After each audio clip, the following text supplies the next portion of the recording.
Obviously, the big news today, I think at the press conference, and I listened to the whole thing this morning, and, yesterday when Dan Campbell talked about how Ife Melifonwu was the only line that you really had to worry about as to whether or not he could play this week or not, I think a lot of us were like, well, that means that DJ Reader can play. Right.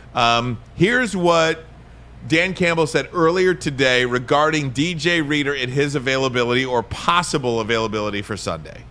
Is Reader still potentially a chance Sunday, or are you guys still thinking? Yeah, there's a chance. I would say this week was really what we had circled to give him the bulk of true football. Like, this was his first real padded, going against, not just individual and doing some walkthrough. Like, man, he's in team. He's going on. We had him do some team defense, but also run scout team too. Go against Frank and Graham and Zeitler, and just get his confidence up, bang away in there, and really take it day to day. So yes, there's still a chance. I'll know more probably after tomorrow than I do right now. He's doing well. Braylon, I was jotted down some notes. Okay. Ooh, notes. I was just at my computer, this morning, and just listening to him. I hear something, I jotted down. One of the things I jotted down regarding DJ Reader had him going up against Frank Ragnow. Yep. We want to see what you got. Yep. We want to see what you got. We're going to put you on the scout team. You go up against Big Frank. See how you do. If you can go up against Big Frank, you're going to be fine in the game. That's awesome. Yeah, 100%. DJ Reader's a guy at Cincinnati Bengals they really, really love, but at the end of the day, they made the decision to go in a different direction. Maybe it was because of injury. Maybe they liked something better, but it wasn't because this guy couldn't play. You talked about the pressures, but you talk about stopping him in the run game as well. If you can handle your weight against Big Frank, man. Frank last year is second best center in the league, maybe only behind he who retired and Jason Kelsey. If you can go against Frank in those trenches, just think of the options. Think of what happens if you got one guy on the center, one guy be able to clog that middle up. Now you pull guy. Just thinking about because I'm thinking about the opportunity for Aiden. Yeah. Like the person that needs to take the biggest leap this year is Aiden Hutchinson. Absolutely. Absolutely. No, offensively too. It's because it's not J-Mo. J-Mo hasn't played. So this is J-Mo really year one, year 1.5. It's Aiden Hutchinson. If you can get Aiden Hutchinson to take that next leap, they're mentioning him with the with the TJ Watts, with the Micah Parsons, with these players. You're right. If he can take that leap, that defense can be, on top to bottom, the defense can be much better. Yeah. But it starts with having a guy that can pull those double teams inside, and that's going to be DJ Reader. So just thinking about those possibilities, it's going to be an exciting season. And just reading between the lines, He's playing. He can play. He's playing. He's playing. He's going to have a few plays, and that's what they're going to do. They're going to break him in when they need him, and hopefully he stays healthy. He's not going to push himself too much because it, like Bray said, takes about 3 weeks to get into football shape. He's not in football shape yet. I don't know if he'll ever be in football shape. Looking at DJ Reader. Right. But you give me a few plays, you make waves, that's all we need. That's all. Implement him in like they did Chris Jones last year. What the Kansas City Chiefs did with Chris Jones after the Lions game, he played 12 snaps the first game back, and then he played 20 snaps, and then he started going into his starter snaps. We don't need 30 snaps from DJ Reader. We don't need 25 snaps. Give me 10 snaps. Yeah. Hey, pick and choose your moments. Set up the scenes, and when you think he would be the best available use for this defense, 10 snaps is all you need out of DJ Reader in game one. And do you know why you only need 10 snaps out of DJ Reader in game one? Because of the offense. Well, because of the offense, but you have such a stacked roster. The entire roster, top to bottom, is as good as there is in the National Football League. We hope. We believe. Right, anyway, because the secondary is untested. Not only do we hope, but we believe they have talent at every position. And that includes guys that have been very talented, but not very available. There is one guy in particular that has come in. He has been healthy all camp. They expect a lot out of him, and that's Levi Onwuzurike. Here's what Dan Campbell had to say about the Lions defensive lineman earlier today. Levi's had this has been since spring. He came in and he clearly looked better. He looked healthy. He's big. He's strong. And then training camp with pads. Whatever this has been, 30 days. Hard, heavy work, live days. You name it, and he's and there's no indication that this is not holding up. And he looks just as strong and powerful as ever. And so I think it's here to. You know, we talk so much about a guy like DJ Reader, okay? You get a big free agent signing in the offseason, okay? DJ Reader's that guy, KG. It's almost like Levi Onwuzurike is another offseason free agent signing. Yeah. Because he hasn't really been a part of this team in a prolific way, in a high-profile way because of the injuries. No, absolutely. And when you're talking about a back injury to a defensive lineman, that is detrimental. That is a lot of defensive linemen don't come back from injuries like that. So having him healthy finally, and it seems like he's finally contributing and making an impact, that means everything for the depth of this interior defensive line. He is somebody that I had pegged to possibly get cut this offseason until we start hearing all these different things. I think it was Taylor Decker that turned around and said this guy deserves $20 million. Well, that's big words coming, from the offensive line. So if he can make a $20 million D-tackle kind of impact on this team, then the Lions defense gets that much better. Yeah, no, but I was going to simply say, too, and when you got defensive players, or when you at any position, when you have depth, players aren't trying to rush back. You know, players are a lot of time their biggest enemies, and the reason why is because we're trying to get back. We're trying to lend our aid, lend our efforts. We want to be there. When you got guys and when you trust your team, you're more honest with yourself. You're more honest with the trainers. You're honest with the body of work. Hey, look, man, I'm not necessarily ready yet, or I'm ready to rock and roll. So I think the fact that you have that depth, you feel comfortable, you'll see guys come back when they're supposed to and be the best versions of themselves. But just that point, Maz, that sometimes, you talk about free agency. It's such a part of the NFL, free agency. I mean, we talk about it for months once the season ends. Who's the Lions going to get in free agency? Who are the Giants going to get in free agency, what have you? When you can bring back a guy that is so talented like Onwuzurike, and he's healthy and he's available, that's like getting a high-profile guy. Amen. And that's what happened with Melifonwu last year. Remember? Absolutely. He comes in and he put out, man. He was terrific last year. And the same thing for Pascal. Pascal, I'm still looking for him to take that step. Absolutely. Because they drafted him high, man, and we really have not talked about him. He's been a non-entity for most of his short career so far. So to bring guys like Onwuzurike back, you're playing with house money. Yeah. Those are your guys. You held on to him. There was a time they were going to let this guy go. He was going to retire. Remember last year? Dan kept saying, we don't know if he's going to come back. He's trying. And he's back, man. And it's bonus. The Lions are going to keep a roster spot open. I believe they're going to do this each week, essentially, to see who they will need to fill in from the practice squad. One of Dan Campbell's things, and I never saw it like this. It was Dan Campbell that got me to see it like this.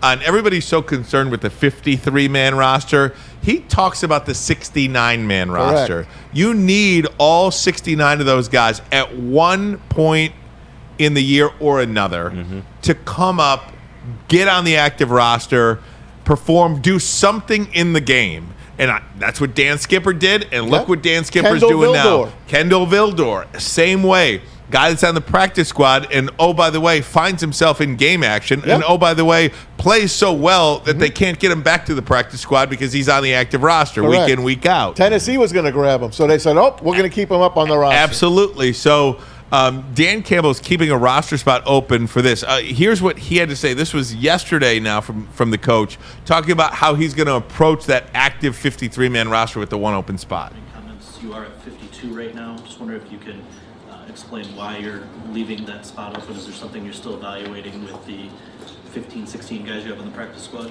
I think it's for the flexibility. Really, it gives us flexibility to make a move if we need to. We need to add somebody. There again, we're going to have a pretty good idea within the next probably 48 hours here, 48 hours, exactly how we want to go into this game and who we want to go into the game with. And so that could have a little bearing on roster, practice squad, vet squad, that whole thing. So it gives us a little bit of room to maneuver. Is maybe that two-gap defensive tackle, with Broderick landing on IR and maybe DJ not quite being ready. Is that something you need against the Rams, given their backfield, their dependency on Yeah, I mean, look, our D line's going to be important, but we feel pretty good. I mean, we've got we feel like we're the best we've been in many years here. With Pascal and obviously Mac and Levi and our young buck, who we got. We feel like we have some options here, but yeah, we're not. Listen, a move can be made here. I mean, we're open to whatever that's going to give us the best chance to have success. And yes, you are going to need it against the Rams. I mean, this is I said this last year when we got ready to play them, man. They changed their style and they started having success. They altered a little bit of what they do and went out of traditionally the way that Coach McVay's played it over there, and it was really good for them. And it's a little bit more of a downhill approach and take some hits off of Stafford, let him do what he does best, and it's a winning recipe. So yeah, we're going to be tested. They're going to try to test us, and so absolutely we're going to need to be beefed up, ready to go up front. They are going to be tested, and one of the things that Campbell said today, Bray, too, is you have two teams that met in the playoffs last year. Both teams are better than they were last year. You could see this matchup again in the NFC Championship game. A lot of people believe these are two of the best teams in the NFC.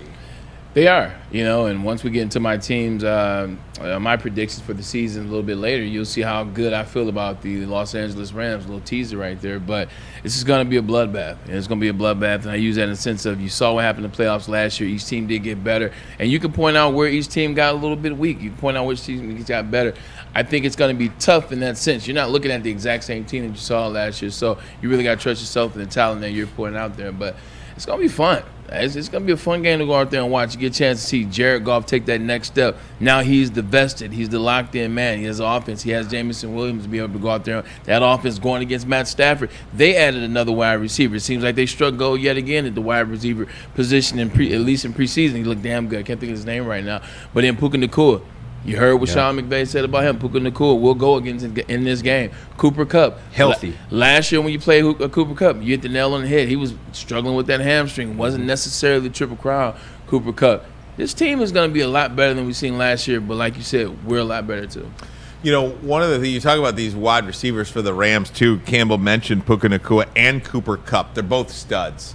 You talk about the Lions secondary, okay? Probably one of the most, if not the most improved unit on the roster this year. That Lions secondary, Maz, they are going to get tested. Oh, yeah. This is put your feet in the fire right off the bat. Stafford, Nacua, Kupp, okay, Terry and Arnold, Ennis Rakestraw, Amik Robertson, Carlton Davis III, Brian Brett. Let's see what you got, boys. Let's see what you got, fellas. I'm telling you, man, they're probably going to watch a lot of tape from that playoff game.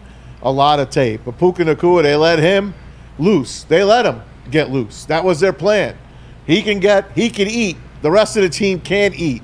And they got a good running game. Kyron Williams, who's going to be used as a kickoff and punt returner as well. And then Blake Corum.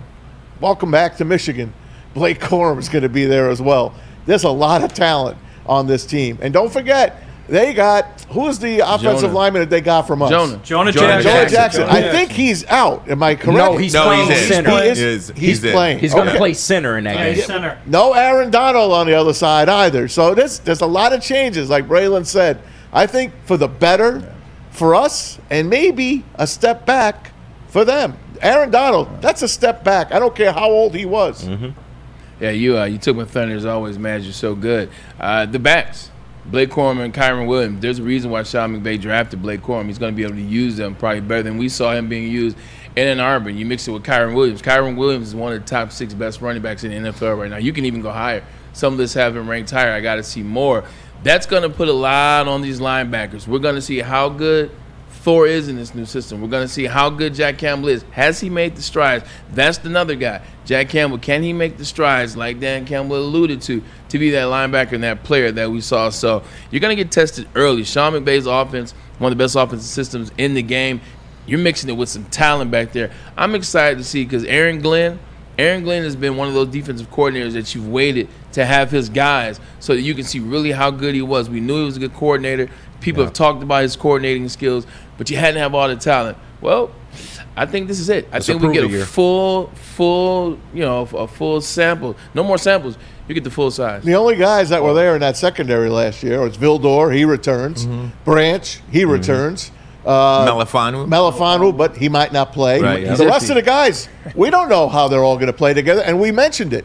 They have not played a lot in the preseason together. Injuries have kept them at bay. We don't know what our secondary is going to look like. We pray that it's going to be better. That's all we can do. So much focus on Cooper Kupp. It was really Puka Nacua last year that really torched the Lions in that playoff game. 9 catches, 181 yards, and a touchdown. 10 targets, 9 catches. Cooper Kupp, 9 targets. They held him at bay. 5 catches, 27 yards. Nothing for him, but it was Nacua. That dude can play. He can flat out play football, Puka Nacua. I think a lot of times, when guys are rookies, teams, whether it's defensive coordinators, whether it's ego, whether it's, the players, they won't see the rookie more than a rookie. He's a rookie. Oh, this is the guy. Sometimes you got to pay attention to what you see on film. And when you watched all year, Puka Nacua destroyed every defense he went against. I remember watching that Rams game where they took it to overtime against Baltimore. This is in Baltimore. Yep. Puka Nacua had no problems. Yep. He had no problems with Baltimore, so you know when you know. And they should put a lot more focus on him last year. But, you live, you learn. You get our second opportunity. They still won that game. So. All right, last piece of sound before we get to a break here. I want to talk about the Lions fans, what that building is going to be like. Jared Goff spoke about the Lions fans. He had such an incredible offseason. They were chanting his name at the draft. They were chanting his name at Red Wings games, at Pistons games, at Tigers games. Jared Goff. Lions fans love this guy. Here's what he had to say about them. And that's certainly what I always kind of hoped we could build here as far as a culture and our relationship with our fans and how passionate they are. And like you said, we've been through the highs and the lows with them. So to be in a place now where they're so supportive and obviously are so loud at games and changing games for us, it's certainly a lot of fun to play for, and hope to see it continue to grow. Absolutely. A lot of Lions fans going to be excited to see them as well.